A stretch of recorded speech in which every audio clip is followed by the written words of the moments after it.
Zeta wanda chakombera Mwari vachatikomborera Isusu hatisi kushopera Kumberi kwavo ndokwati chadonera Mupana wa sasa Ninonzi aipa youth Wendefa Mupana wechibaba Zimfuma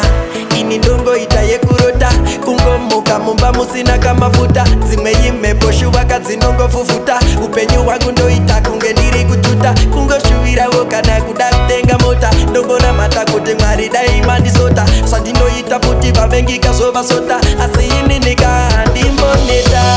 Nekuti ndosika nega Andisikirwe Ndendiri paliti Andikwidibirwe Ndosika nega Andisikirwe Ndendiri paliti Andikwidibirwe Atiitiswe atitofeswe ku Andizimero mina sellout mikru Vanotya zvevapfupi nekuti ivo varefu Future yedu voda kuti kanyira Svata vakavoda kuti panyira Satani ari panoda kuti varira Mwari uchenjeri ndo atokumbira Dzando kaka adzitambe zvangu ka hazvingarambe Ndichatoita zvifambe zvangu ka hazvingapambe Nyange vandijambe handingadhakwe kakuti ndizombe Saka ndichatoimba kuti vatambe Nekuti ndizo zvandinoda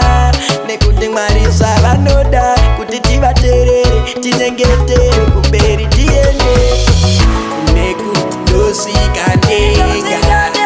Andisikirwe Ndendiri paliti Andikwidibirwe Ndosvika ndega Andisikirwe Ndendiri paliti Andikwidibirwe Yakoshaya muswe nekutumira Pasabuda ikoko kanongofumira Andinete ini ndinozvifambira Kuna Mwari ndiko kwandinotumira Ndikati muza hatisi kurusa Haisi gamblingi hachisi chikuda Saka ndikati chagada ini ndinochijaga Iti ndinofamba ndina Mwari pangu pasaiti Ndikati tifa ndichatoimba kusvika vabhiliva Ikoko kunotoni Saka ndovarova RKO Tinengere ndiwatoni Saka ndikati timara hatisi kusara Usachemena watorara nenzara